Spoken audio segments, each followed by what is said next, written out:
Well. The current regime is scared as hell, baby. They don't want you to get out there in the streets on Saturday to protest for democracy and freedom here in the US of A. No. They're so very scared. As a matter of fact, they are so consumed by the fear of our freedom and our democracy, baby, that the only thing that they can project back to you is that same fear. Boom. Oh, yeah, they're scared. And because they're scared, they're making mistakes. And when your enemies make mistakes, you take advantage and you crush them.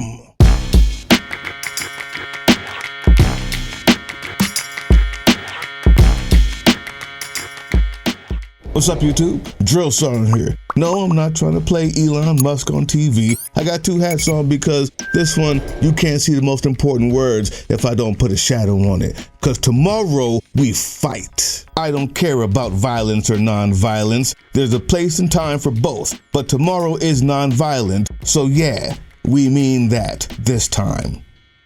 But more importantly, YouTube, they're scared. Who's they? Our opposition, our enemies. Yes, I'm calling them enemies because they're Nazis, because they're racist, because they're anti-American, because they're pro-kings.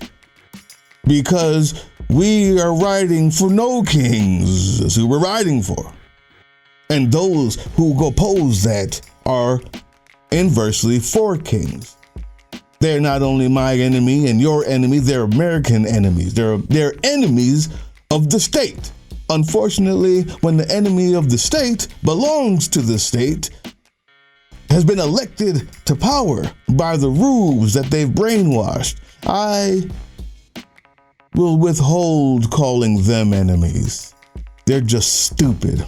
They're just brainwashed.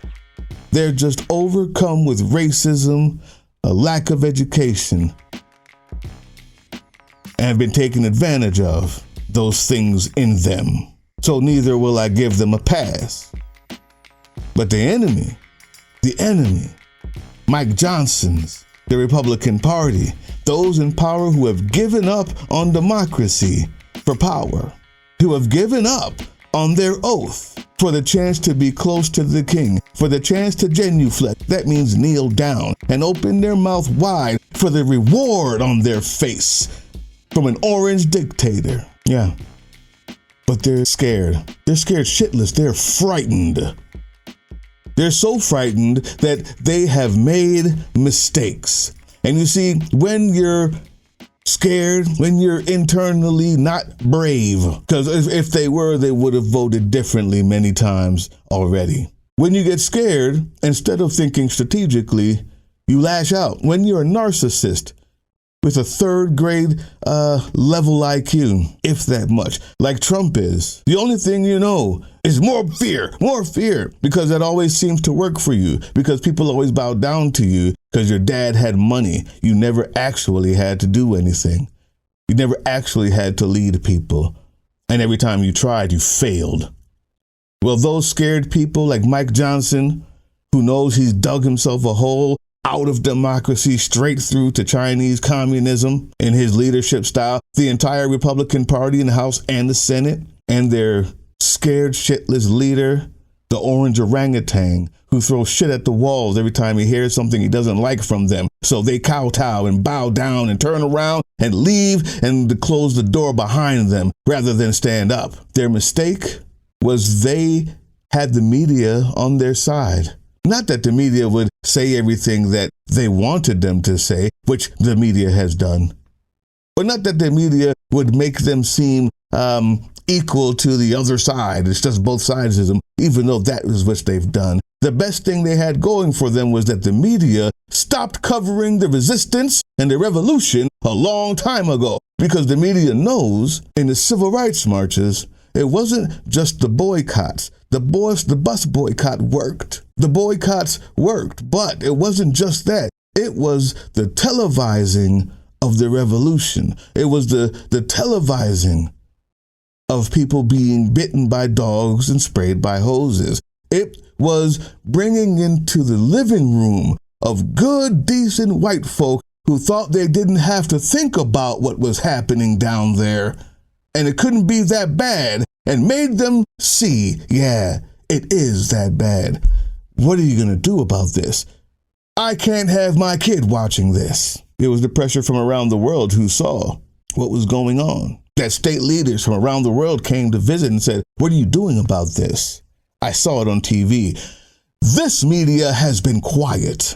During the last No King's Day, there was at least 2 million around all the states, small pockets to big cities. The only one person talked about it was Rachel Maddow. Maybe because she sees her stake in this due to her orientation. But nonetheless, I believe that tomorrow would be something necessary for us to rejuvenate our program, reset our mind for the fight coming, but nothing else.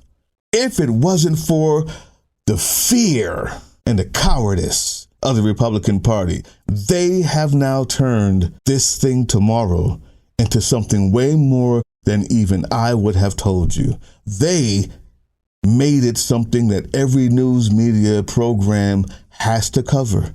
They have to cover it. Now, before I go any further into why that makes tomorrow more important than it would have even been without any of their fear, if they had shut up and went home to their wives who hate them and their husbands who've stepped out a long time ago.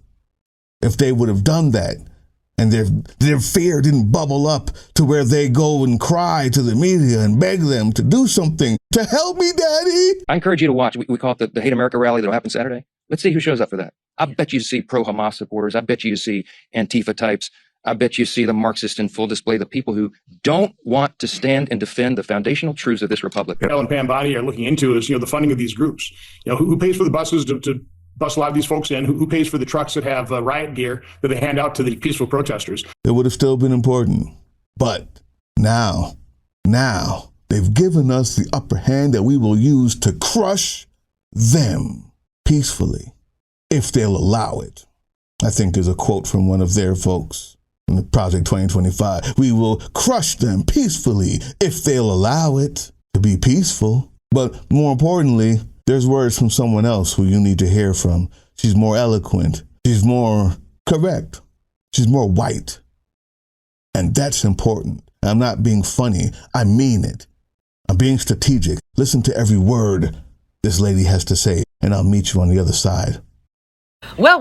The current regime is scared as hell, baby. They don't want you to get out there in the streets on Saturday to protest for democracy and freedom here in the US of A. No. They're so very scared. As a matter of fact, they are so consumed by the fear of our freedom and our democracy, baby, that the only thing that they can project back to you is that same fear. Boo. That's why you've got Republicans like the rolling trick Greg Abbott pulling stunts saying he's going to deploy the National Guard into the streets of Austin tomorrow, baby. And that little idea that they have is starting to spread across America. And that's what we want them to do. Listen, please do it. This is what we want. You see, the way you fight your opponent, dear, is you take what they fling at you and you throw it right back in their face. So please deploy the National Guard to red states. Go ahead. Do it right away. I've been begging for this since the first time the thought of martial law had been thrown down. Because I know, baby, that this Republican pro-Nazi regime doesn't want to unload the military on people who look like me. They want melanation in this nation out in the streets so they can declare martial law, baby. Not us beige. They don't want to declare martial law. They don't want to have to force our military to turn their weapons on their very own families and neighbors and members of their congregation. That's not what they want. And they damn sure don't want members of the military out in the streets seeing millions of us stand up and fight for our democracy. I want to remind you of something right here, dear. When you're going out there tomorrow to those streets, you are fighting for the freedoms of the democracy of those men and women, our brothers, our sisters, our nieces, our nephews, our mothers, our fathers, our uncles, our aunties. You are fighting for the freedoms of those standing there in those fatigues. They go to other countries and fight for our freedoms. It is our job, and the way we support them is by fighting for our freedoms here. They do not want the military to see with their own eyes and hear with their own ears the millions of Americans who are standing on the right side of history. No, they don't. This is the biggest mistake they could ever make. Do not let them scare you today. We have the upper hand in every kind of way. In every kind of way. I've been hoping that they would deploy the National Guard and the military in force across the US of A. So those military service members could see with their own eyes and with their own ears the millions of Americans, their neighbors, Their brothers, their sisters, their mothers, their fathers, their grandparents, their nieces, their nephews, their cousins, baby, the members of their school boards, their congregations, the children across this fucking nation, standing together in solidarity. They don't want the military to see that, baby. They want you scared of your own military. They want you in your home, cowering, scared, baby, because that is the only way that they can control the military. They don't want them to know the truth. They don't want them to see the truth, honey. No, they don't. So make sure you take to the street tomorrow peacefully and show our brothers and sisters in arms which side of history they should be standing on, baby. Let them know that you are fighting for their freedoms and their democracy because they were willing to risk their lives for ours overseas. You let them know expeditiously. This shit is not gonna go their way tomorrow, honey. Not at all. Do not fear a fool, baby, because a fool will make a foolish mistake, and the mistake is being made, honey, and it's time to take that mistake and throw it right back in their face. That is how you fight this game. That's how we're gonna play. That's how we're gonna win today. Yes, there are members of the military that are okay with this regime, but not all of them, baby. And even if they think they're okay with this regime, do you think they're gonna be okay with spilling the blood of their loved ones for that orange man? For the fucking Klan? No. We're already seeing high-ranking military officers retire of their own free will today because they will not bend the knee in any kind of way. We're already seeing leaders of the National Guard coming out to say that if I deploy my troops, it will be to stand with the people against the regime. That is already starting to happen across the US of A. We are gaining ground today, and tomorrow is a big day to gain a bunch of ground in the US of A. Now, I had originally planned to give the whole speech I gave before she spoke, afterwards. But I couldn't help myself. I said it first. So you know, they're scared, they're making mistakes, and we're going to use those mistakes. And she has given even more of the context. But now, let me speak to the black people. Black people, all of the time that I hear in my comment section and in all the organizations that I belong to, that black people need to come out the door. No, you don't. If you loved your country, you would help every white person you can to be out there. The minute there's too many of us out there, that TV screen will show black faces being beat up. And unfortunately, we're living in a time where, well, unlike the 60s, even in the church, we're seen as un-American, different, other than, less than. So you didn't know that. In the South, sure, but in the North, there was this idea that, well, it's not that bad down there, but as a Christian, I don't see them as different at all. They're not beneath us. I want them to be safe too. We just have to find a better way to go about it. It was called the liberal white person. That's what King called it in his diary, in his letters from the jail. Letters from Birmingham prison. I don't remember, forgot the name of it. Look it up. Letters from the jail, Martin Luther King. You'll find them. He said that was the most diabolical because where they were, they could still believe that they were decent and honest, and they weren't really racist, and they do what they could. But when they saw how bad it was, they changed. The difference is now you have a good amount of people who will look at black people dying and say, well, seems like they were kind of violent.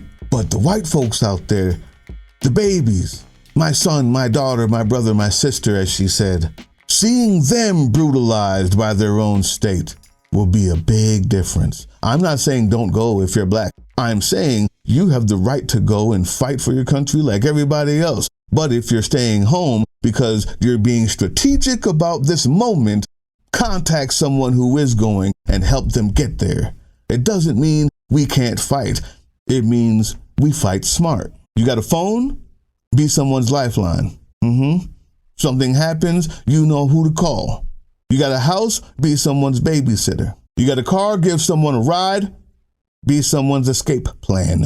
We're not out of this fight, black folks. We're in this fight. We've been in it, and we know that. So before you come into the comment section to lecture me, shut the fuck up. We've been in here. We know that. Don't say a thing to us. Those of us who choose to go will choose to go. Those of us who choose to stay home are keeping you safe by doing so. So shut up and go and fight. This is yours now. And fine.